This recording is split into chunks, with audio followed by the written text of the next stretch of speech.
Baik, kita lanjut ke pembahasan yang ketiga, yakni tentang macam-macam prosedur yang biasanya digunakan pada teknik RT-PCR. Ada dua macam prosedur. Yang pertama adalah two-step, yang kedua adalah one-step. Two-step saya sebutkan pertama terlebih dahulu karena memang pada awal-awal penemuan teknik ini, two-step inilah yang terlebih dahulu ditemukan sebelum penemuan one-step.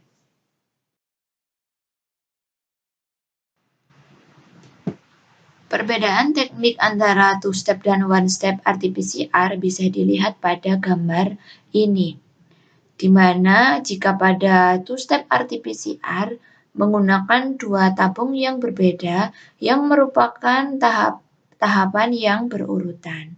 Tahapan yang pertama adalah tahap sintesis cDNA dengan bantuan enzim-enzim dan juga regen-regen lain yang digunakan seperti yang sudah disebutkan pada slide sebelumnya.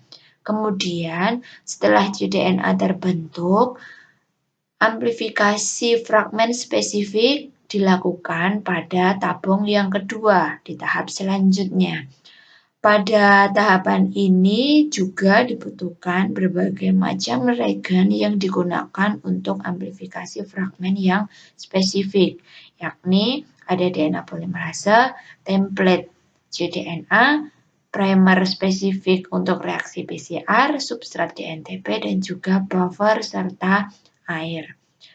Berbeda dengan two-step, kalau one-step, reaksi sintesis cDNA dan juga amplifikasi fragmen yang spesifik dilakukan hanya pada satu tabung. Di dalam tabung ini terjadi dua reaksi sekaligus, di mana ada beberapa bahan utama yang ditambahkan untuk mendukung proses berjalannya dua reaksi. Yang pertama ada enzim reverse transkriptase, kemudian ada template mRNA, kemudian ada buffer reaksi dan juga PCR master MIG yang di dalamnya mengandung DNTP dan juga senyawa-senyawa lainnya. Jika melihat dari perbedaan teknik antara two-step dan one-step RT-PCR tersebut, kita bisa melakukan perbandingan antara kedua teknik tersebut tentang beberapa aspek. Yang pertama adalah tentang primer yang digunakan, bahwa untuk two-step RT-PCR lebih fleksibel karena lebih banyak menjangkau target. Hal ini disebabkan karena kita sudah memiliki stok cDNA tertentu yang nanti dari cDNA tersebut kita bisa gunakan untuk amplifikasi berbagai macam target menggunakan berbagai macam primer. Berbeda dengan primer yang digunakan pada one step.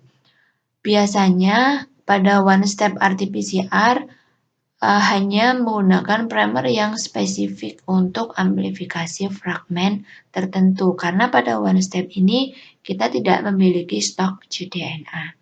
Lalu dilihat dari aspek jumlah gen yang diamplifikasi. Untuk two step, karena tadi primer yang digunakan bisa lebih fleksibel sehingga menjangkau lebih banyak target, jumlah gen yang diamplifikasi pun juga lebih banyak, meskipun berasal dari jumlah sampel RNA yang terbatas. Hal ini dikarenakan sama seperti tadi, karena kita sudah memiliki stok cDNA. Berbeda dengan pada reaksi one step, pada reaksi ini jumlah gen yang bisa diamplifikasi hanya 1 atau 2 saja, sehingga lebih terbatas dibandingkan dengan two step. Kemudian dilihat dari karakter sampel yang sesuai. Untuk reaksi two step biasanya cocok digunakan untuk cDNA yang mampu disimpan dalam waktu yang lama. Akan tetapi untuk one step ini cocok digunakan untuk sampel-sampel yang cepat rusak jika disimpan dalam waktu yang lama. Kemudian jika kita lihat dari efektivitas pengerjaan sampel, untuk two step RT-PCR ini lebih tinggi efektivitasnya karena satu sampel bisa mendapatkan banyak target.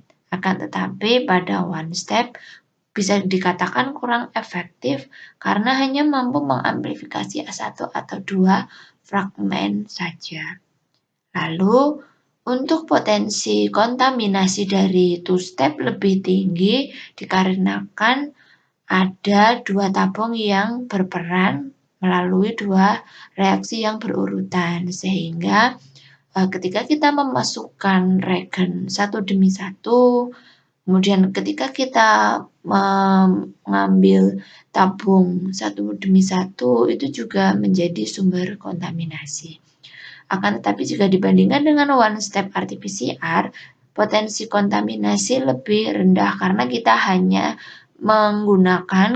melibatkan satu tabung saja, di mana semua regen yang terlibat dalam reaksi sintesis cDNA dan amplifikasi fragmen yang spesifik itu dimasukkan dalam satu tabung saja, tidak dalam dua tabung yang berbeda, tidak dalam dua tahapan reaksi yang berbeda. Jika dilihat dari kecepatan pengerjaan, untuk two step ini lebih lambat, lalu untuk one step ini lebih cepat. Lalu untuk tingkat reprodusibilitasnya, untuk two step biasanya lebih rendah. Berbeda dengan one step biasanya memiliki tingkat reprodusibilitas yang tinggi. Jadi ketika nanti orang-orang ingin mengulang teknik yang digunakan oleh orang lain, hasil dari reaksi one step itu lebih mirip jika dibandingkan dengan reaksi two step. Jika dibandingkan dengan orang yang sudah melakukan sebelumnya. Sehingga dari aspek-aspek perbandingan antara two step dan one step ini bisa diambil kesimpulan bahwa kedua reaksi ini bisa bermanfaat dalam kondisi-kondisi tertentu.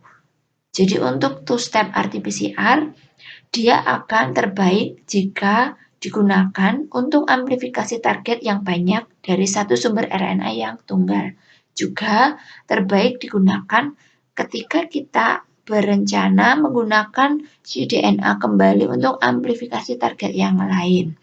Sedangkan untuk one step RT-PCR terbaik digunakan ketika kita bekerja yang melibatkan banyak sampel RNA untuk amplifikasi hanya satu atau dua target gen. Dan untuk one step RT-PCR ini juga terbaik ketika kita akan melakukan pengukuran yang dilakukan secara berulang-ulang. Setelah kita melakukan amplifikasi fragmen spesifik dengan teknik RT-PCR, kita bisa mendeteksi produk RT-PCR tersebut dengan menggunakan elektroforesis gel. Contoh dari produk RT-PCR dengan elektroforesis bisa dilihat pada gambar. Gambar ini saya ambil dari penelitian Uni dan Sonia yang dipublikasikan pada tahun 2010, di mana saat itu beliau berdua melakukan penelitian tentang konstruksi tanaman transgenik untuk menghasilkan edible vaksin pada tanaman Cucumis sativus, di mana kalus biji dari tanaman ini disisipkan antigen permukaan virus hepatitis B. Selanjutnya, setelah kalus itu mengalami regenerasi menjadi plantlet, dilakukan deteksi, integrasi, dan ekspresi dari antigen yang disisipkan, tampak bahwa pada sampel yang pertama, pada sumuran yang pertama, tidak menunjukkan adanya pita-pita DNA. Hal ini menunjukkan bahwa plantlet tersebut tidak mengalami transformasi. Sedangkan pada sampel yang kedua sampai kelima muncul adanya pita-pita pada panjang basa sekitar 700 base pair. Hal ini menunjukkan pada panjang tersebut vektor yang telah disisipkan berhasil mengalami ekspresi menjadi mRNA, yakni pada sampel 2-5. Sedangkan pada sampel yang ke-6 merupakan profil dari DNA leader.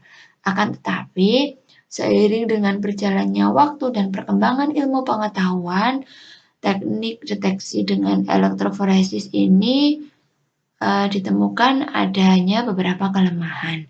Yang pertama adalah jika produk amplifikasi yang dihasilkan hanya sedikit, kadang-kadang tidak bisa terdeteksi dalam gel elektroforesis, sehingga menimbulkan adanya bias pembacaan.